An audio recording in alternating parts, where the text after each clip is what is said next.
Mga digma, tingnan natin yung patubig. Yung palay ko, oh, hihintay na lang for harvest day.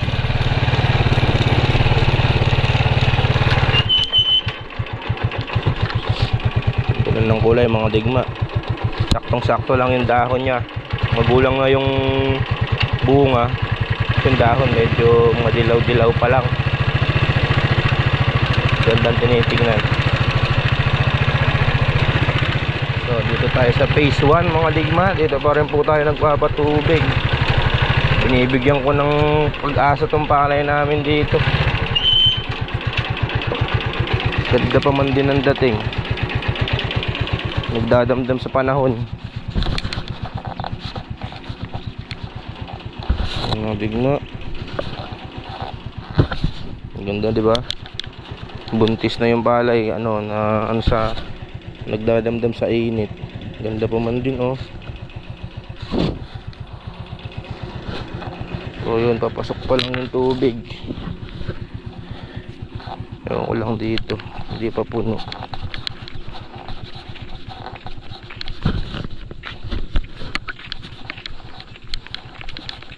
Bali yun doon, sapaw na. So mamaya punta tayo doon sa phase 2. Sunod-sunod yan, phase 3 honey harvest day, tapos phase 2, and then phase 1. Pumapasok na rin mga digma. Diniso lang adil lang konti para bumili siyang dali ng tubig.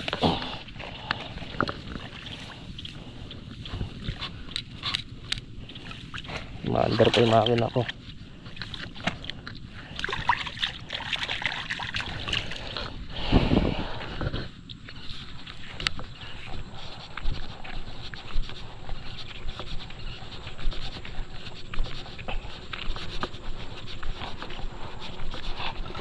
So yun mga digma, tingnan nyo, kakaunti na lang yung tubig.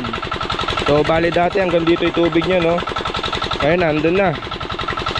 Hukay-hukay lang namin yan para makakuha ng tubig.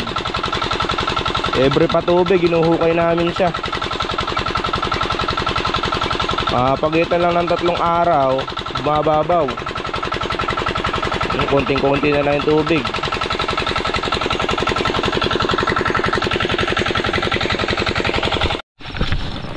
Ayan mga digma, check lang natin dito kung walang tagas.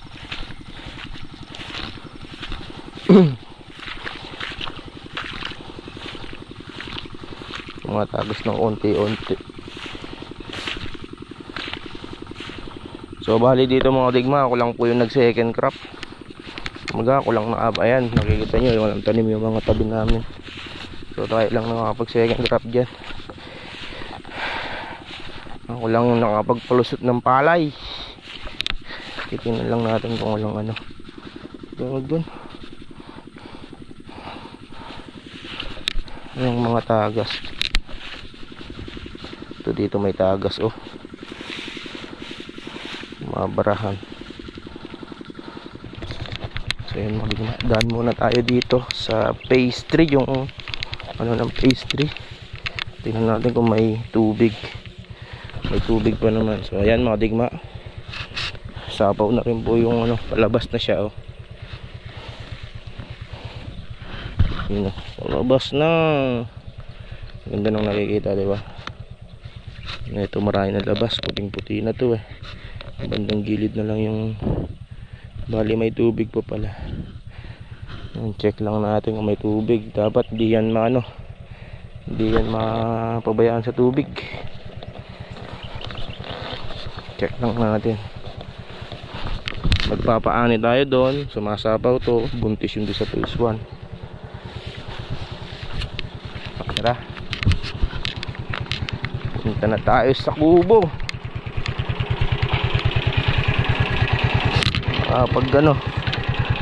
Pag almusal. Okay, madigma, andito na po tayo sa kubo.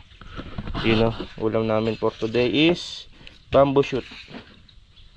Yun o, digma. Tsaka ako may dalang ano. Kain mo na yun, pang, gata. Oo, tapos may dala akong ano, mga tigma. May dala akong kalahating kilong ano, manok. Kagabi pa to. Yun o.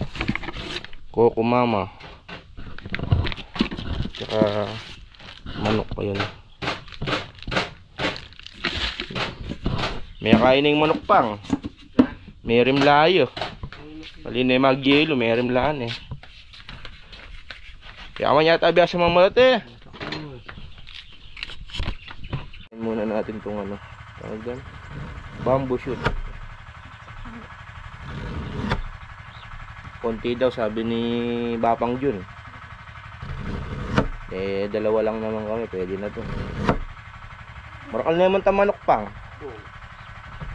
Malakal yung sahog na. Manyangat to eh, marakal yung manok. Dapat manipis mo ganyan eh. Tapos pakukuluan mga tigno.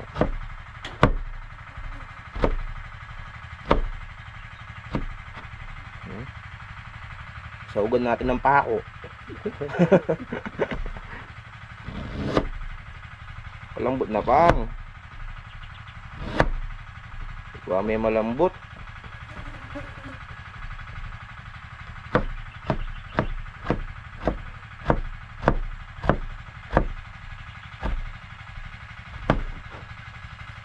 Karakal na rin. Ako nagya. Karakal rin.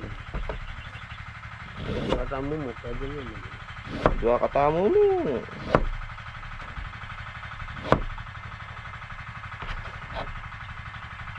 Mana ako yung labong kaya kahit ang manok.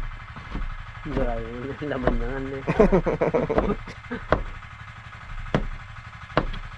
Magpandarlaring ang kabila. Manamdaman lamurin ka ay. Tanaman yan eh. Tanaman to.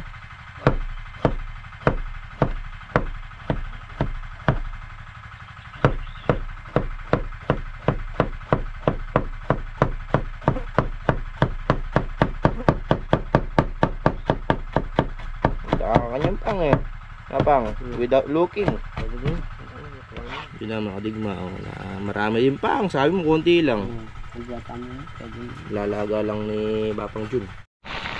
So yun mga digma. Gagawing luto ni tatang ano na lang, ginataan. Yan. Ginataan na bamboo shoot. So yun mga digma, lagay na natin tong gata. Ako na daw maglagay. Di marunong yung cook natin ngayon mga digma. Lagyan natin yung Coco Mama. Lala tayong fresh na ano eh. Ito lang yung mabilisan. Ayan, tapos pakuluan lang natin. Lalasa yung kain. Ginata. Lalasa yung chicken curry. Walang chicken curry yan.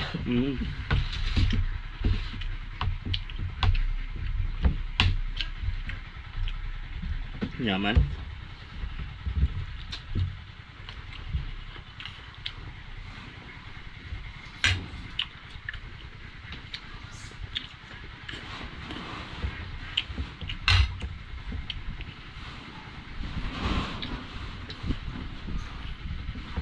Nyaman pa ini sa luyot.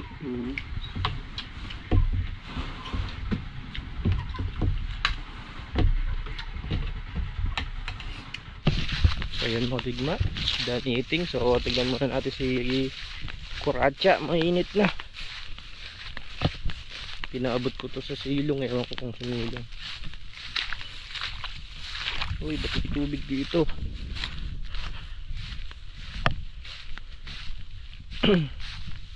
Nakasilong naman siya mga digma.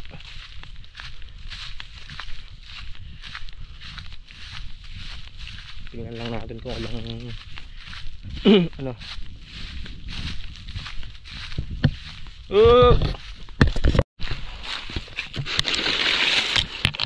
Napalupot siya dito.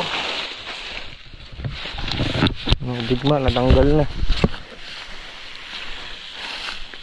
Meron yata siyang babaran dito eh. Dito pumupunta. Tubig dito eh.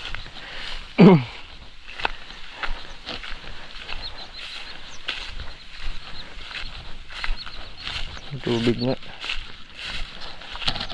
Makakaligo siya pala dito siya. Yun o.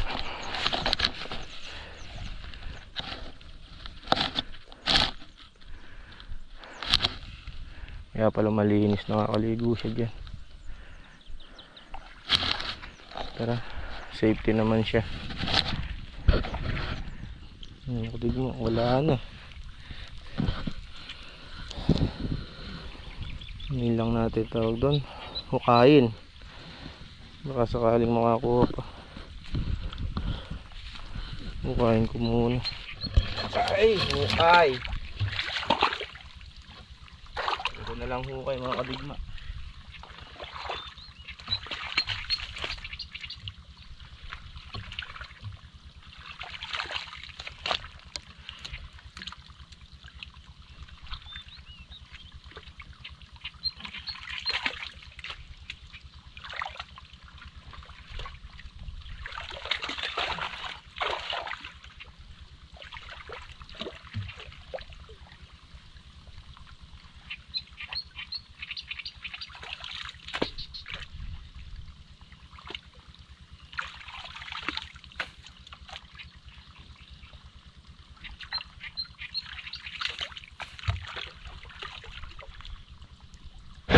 So yun mga digma, pwede pa, nakakuha pa ng tubig.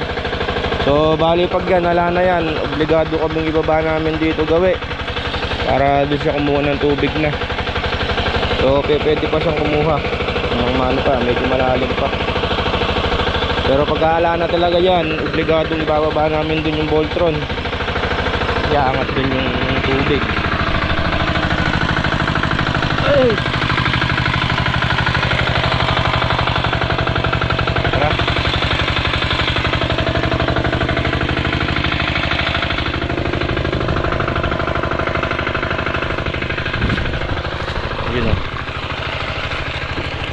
Pwede pa.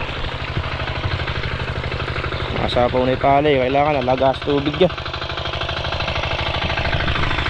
So yun mga digma, no? Blessed pa rin kami mga digma. Yung ibang may palay dito sa gawin dun sa taas, ano na, nagtataas na ng mga bandera mga digma. Natutuyot na yung kanilang mga palay. Suko na kumbaga.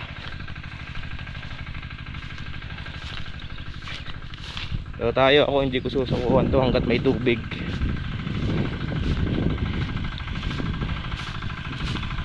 Hanggat may matubig na may makukuha. Ay ko.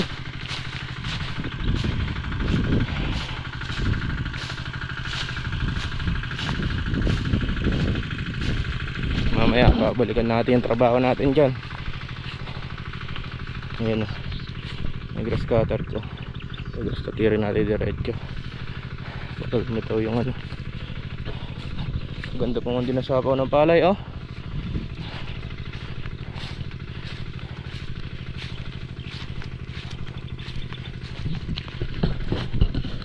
Tara, pahinga muna tayo mga digma. Mamayang pananghali na tayo magtrabaho.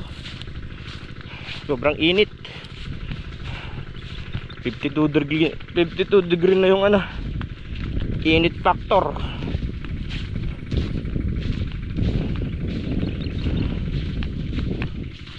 Bawal magkasakit eh. Ganda talaga nakikita pagka malinis yung daanan oh.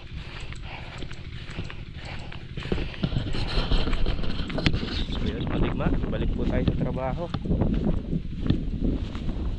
Medyo malamig na. Yayariin ko lang itong ginagras cutter ko dito. Ito nakikita pagka masayaw. Masayaw yung bunga mga digma.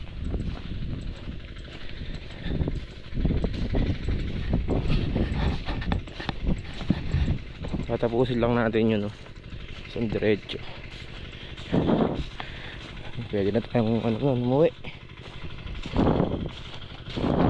Ay, hindi pala. Titingin pa pala ng tubig doon sa phase 1. Nangyariin ko lang yan mga tigman.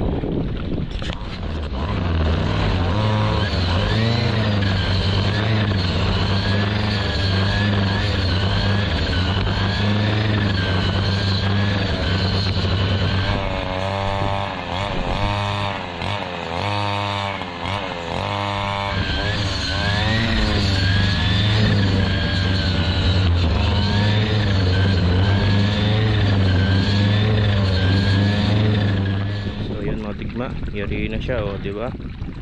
Ganda nakikita. Nakaguhit na. Kahit na maglibot ka niyan, nakang iniilagan na may ulupong, sawa. Ang malinis.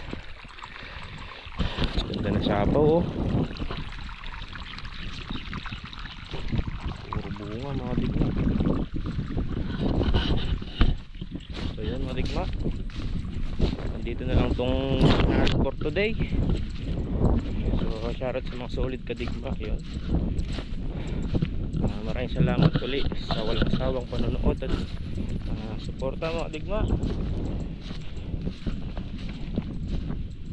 Nangyari na naman yung ano, ang isang buong maghapon. Kailangan na ng spray. Mga digma, so hanggang dito na lang to. Muli ang yung lingkod si GSLT nagsasabi, madali lang buhay, piliin nyo magmasaya, and ciao, mercy, see you sa next vlog mga digma.